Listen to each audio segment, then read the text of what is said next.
সালামু আলাইকুম। আমি ডাক্তার বদরুদ্দোজা। আমি সহকারী অধ্যাপক হিসেবে জাতীয় ক্যান্সার গবেষণা ইনস্টিটিউটে কর্মরত আছি। আজকে কথা বলব ক্যান্সারের একটা কমন সমস্যা ব্লাডার টিউমার নিয়ে। ব্লাডার টিউমার বা ব্লাডারে ক্যান্সার এটা বিষয়। আমি এর আগের ভিডিওতে আপনাদেরকে জানিয়েছিলাম প্রস্রাবের রাস্তায় রক্ত যাওয়া এটা কখনোই স্বাভাবিক কোনো কিছু নয়। প্রস্রাবের রাস্তায় রক্ত যাওয়া এটার অন্যতম একটা কারণ হতে পারে প্রস্রাবের থলিতে টিউমার। আমি যেহেতু এই ভিডিওটা প্রস্রাবের থলির টিউমার নিয়ে করছি, তো সুতরাং এই বিষয়ে আপনাদের যে সমস্ত জিনিসগুলো জানানো বেশি প্রয়োজন সেগুলো আমি জানাচ্ছি। প্রস্রাবের থলির টিউমারের এর নেচারটা কি? এর নেচারটা এরকম হয়, কিছুদিন ব্লিডিং হয়, ব্লিডিং স্টপ হয়ে যায়, পেশেন্ট ভালো থাকে, আবার কিছুদিন পর ব্লিডিং হয়।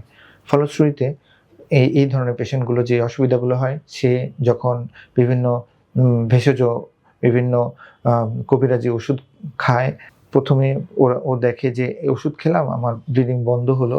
আবার পরবর্তীতে সে ভাবে যে আমার আর কোনো চিকিৎসার প্রয়োজন নাই। সে পরীক্ষা-নিরীক্ষাও করলো না, কোনো চিকিৎসকের কাছেও গেল না।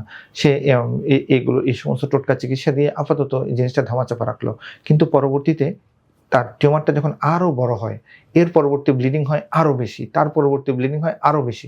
যখন ধীরে ধীরে টিউমারটা প্রোগ্রেস করে, তত এই ব্লিডিংটার মাত্রাটা বাড়তে থাকে। তখন আর ভেষজ টোটকায় কাজ করে না। তখন যখন আমাদের কাছে আসে, এই লেট স্টেজে ক্যান্সারগুলো ম্যানেজ করাও কঠিন হয়ে যায়। তখন দেখা যায় যে মেশিনের মাধ্যমে কেটে যে টিউমারটা নিয়ে আসা হবে, সেগুলো সম্ভব হয় না।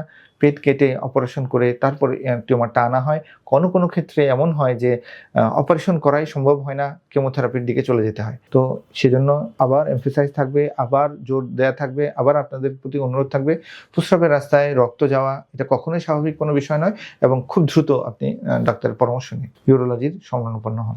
ধন্যবাদ। আসসালামু আলাইকুম।